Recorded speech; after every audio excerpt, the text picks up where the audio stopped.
Cuando tenemos un triángulo rectángulo, la relación entre los lados es la misma. Por ejemplo, consideremos el triángulo de vértices A, B y C.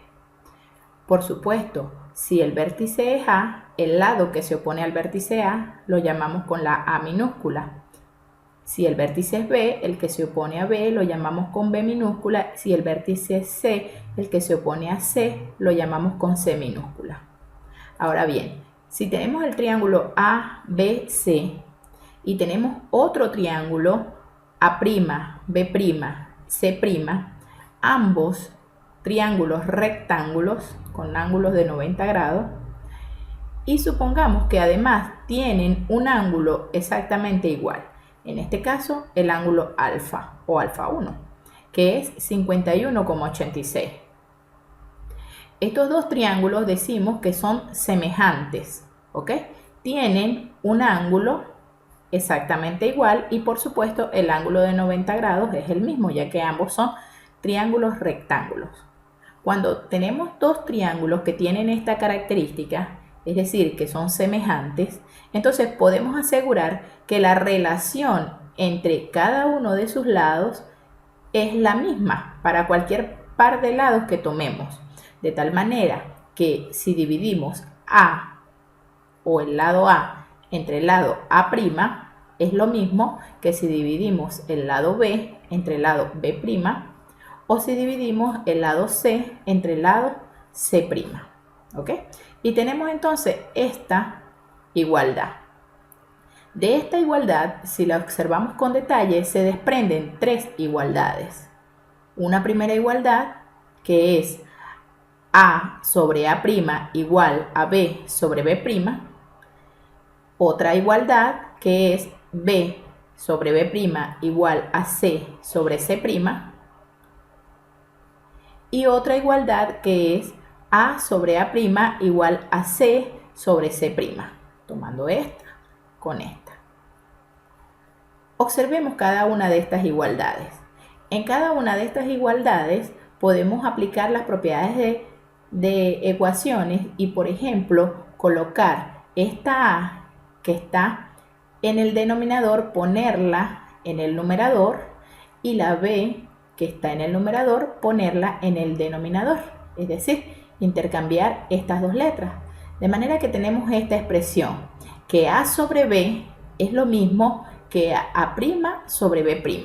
En otras palabras, si divido A sobre B, es lo mismo que si dividiera A' sobre B'. Y así con todas las igualdades. Igual acá, C sobre B es lo mismo que si divido C' sobre B', o C sobre A es lo mismo que si divido C' sobre A'.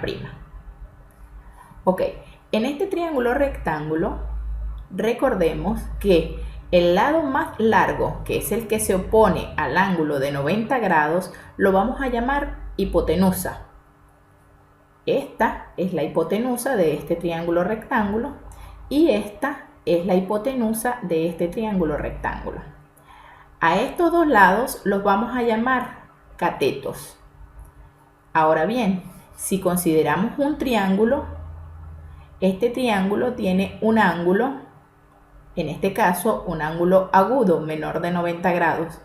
El lado que está frente al ángulo que yo esté considerando, en este caso el lado que está frente a 51,86, que es el lado C', lo llamamos cateto opuesto, y el que está justo al lado de él lo llamamos cateto adyacente. Entonces tenemos que para este ángulo, este es el cateto opuesto y este es el cateto adyacente. Ahora bien, vamos a definir las razones trigonométricas. Las razones trigonométricas las definimos en función de los catetos. Entonces, definimos el seno del ángulo. El seno del ángulo lo definimos como el cateto opuesto entre la hipotenusa del triángulo rectángulo. El seno de este ángulo es el cateto opuesto entre la hipotenusa. En este caso, el seno de este ángulo que estoy considerando sería C' sobre B'. C' sobre B'. El coseno de un ángulo lo definimos como el cateto adyacente entre la hipotenusa del triángulo rectángulo. En este caso, el coseno de un ángulo lo podemos definir como, para este triángulo, el cateto adyacente es A' y la hipotenusa es B'. Y en este es A y la hipotenusa es B. Por lo tanto, el coseno de un ángulo es A sobre B, es decir, cateto opuesto entre hipotenusa. Y similarmente definimos la tangente de un ángulo. La tangente de un ángulo es el cateto opuesto entre el cateto adyacente. Es decir, en este caso, dividir C' entre A'. C' entre A', o bien C sobre A. Es lo que vamos a llamar la tangente del ángulo.